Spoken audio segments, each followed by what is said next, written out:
Well, the conversations continue here in Davos, and to get a sense of what Honeywell makes of the world and India, joining us now is the man who's steering the company. Vimal, many thanks for joining us. Appreciate your time. Let me start by talking to you about the global outlook at this point in time. For a company like yours, what are you anticipating? What are you bracing yourself for? So, I can answer more from Honeywell perspective because everybody gets good economic point of view. So the sectors we are in, I think they are going to have a not bad 23 because we are big in aerospace. So as people are traveling more, there's a lot of pent-up demand of the travel. China should soon open up for the international travels. So we expect good performance in our aero business. In our energy business, we see a lot of investment by our customers in energy transition.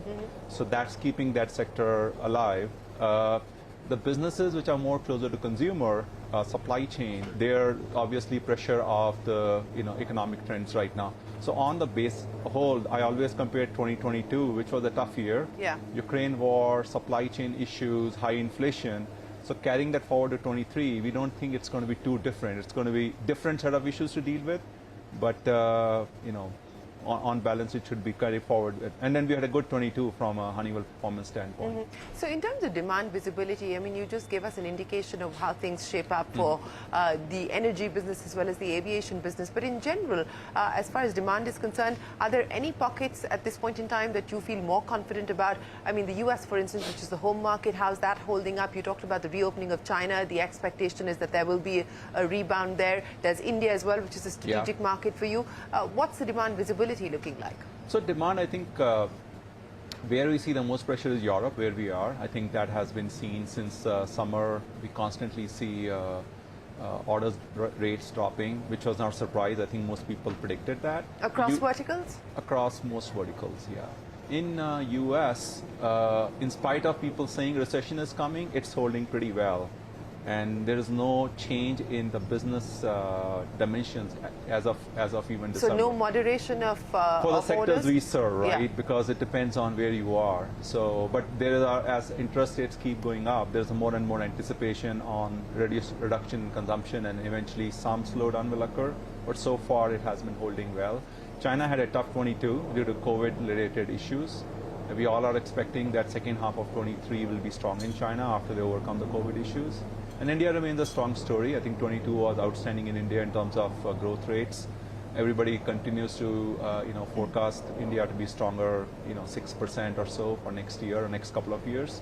So I think they are bright spot. Middle East is a bright spot. I think that as an economy, as energy is becoming a much more prominent part of life. Yeah, they're competing, India and the Middle East competing on the promenade here in Davos as well. Yeah, so India and Saudi, you can visibly see competing for attention, for investments, which is fair. I think it's good to see as ex-Indian that how our countrymen are proudly trying to get the attention, and it's rightfully so, because proposition is very strong. It's based upon domestic economy, it's based upon new capabilities being created for manufacturing, which, by the way, is an interesting proposition for a company like Honeywell, because if you see companies like us, we are the first generation multinationals who invested in India. Yeah. I joined Honeywell in '89, just how old this company is in the country. For us, the interesting factor is that as manufacturing is getting deeper, the supply base will increase. So our sourcing strategy will be really now looking at India at a component level, rather than manufacturing. We do it anyway, so that's not a new opportunity for us.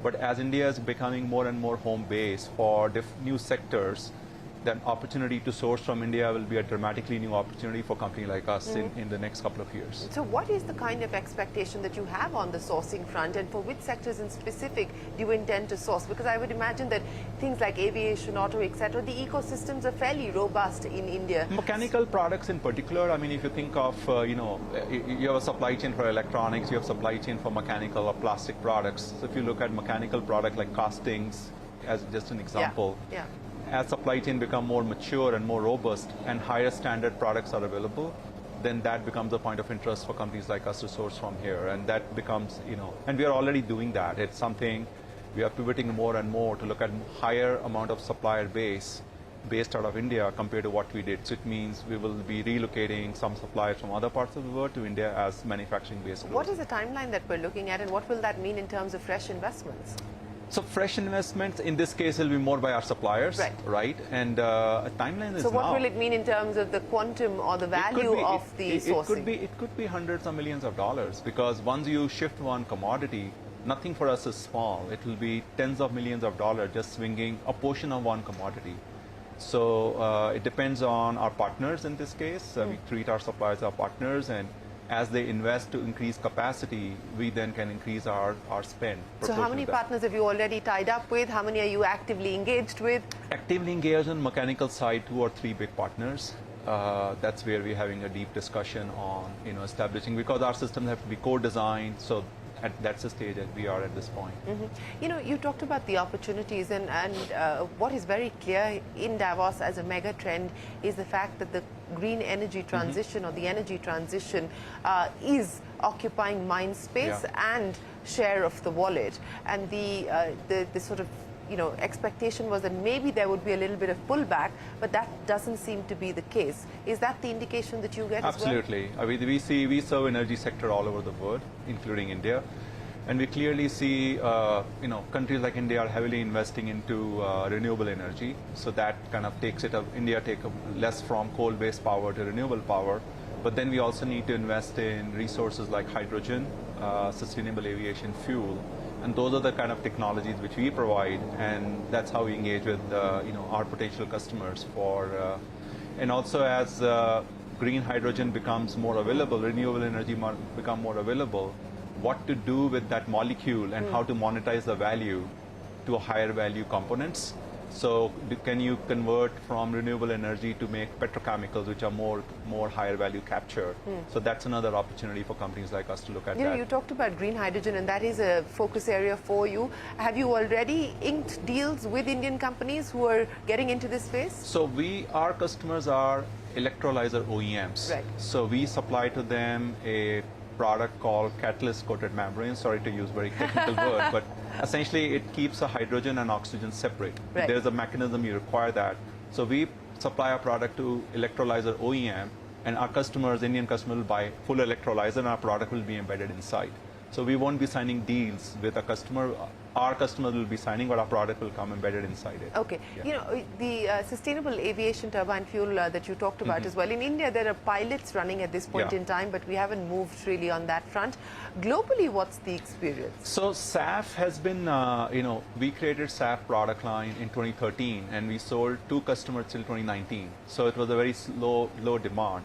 And since 2020, we, on an average, are licensing 10 projects a year. And who's our customer here are the large energy companies, Total, Shell, BPs of the world. Those are likes of companies of those, not exactly those, but just to give an indication. So this industry in the Western world is limited on the supply side because you want to make SAF from non-fossil fuel. So today, the most popular mechanism is cooking oil. So you use a used cooking oil and convert that into aviation fuel, or we call it fatty acid, the animal fat. We are introducing new generations to make SAF, which includes ethanol. So you can produce SAF from ethanol, and India has a lot of ethanol. So we believe that while India is paying a lot of attention on energy transition, on electrification and hydrogen, SAF has to be an equally important part of it, and we're working with the government to make our case, and I'm sure we're going to get attention there. So given the uncertain macro environment at this point in time, do you foresee holding back on capex in any form or fashion in any our geographies? businesses are not very capital intensive. I mean, our businesses are more resource intensive. So as we get more work from our customers, it's more of a variable expense we have to raise up. We're going to hire more people. And I think in context of India, our base is very large. We have 13,000 employees. We have multiple manufacturing facilities. So as India grows, we are set up for growth. We will just lift up our game, to grow with India. And do you feel the need to lift up your game, so to speak, and add more capacity? I think, look, this is a time if India maintains its growth rate of 6%, 7%, companies like us should grow 15% range. And we have done that. There was a time we did that, 2010 to 11, 12 time frame. We had that very high growth rate. So we are used to having a double-digit growth rate for several years in India, and we know how to do it. So scaling at that rate, we are not worried. I think we are ready to scale with the country. Well, we look forward to hearing more from you on the scale-up plans for India. You, of course, have been a long-term India investor and a committed investor. But thanks very much for joining us here in Davos. Appreciate your time. Thank you. We are going to take a break here on CNBC-TV18 Davos Conversations, but we'll be back in a moment with a lot more. Don't go anywhere. We're back.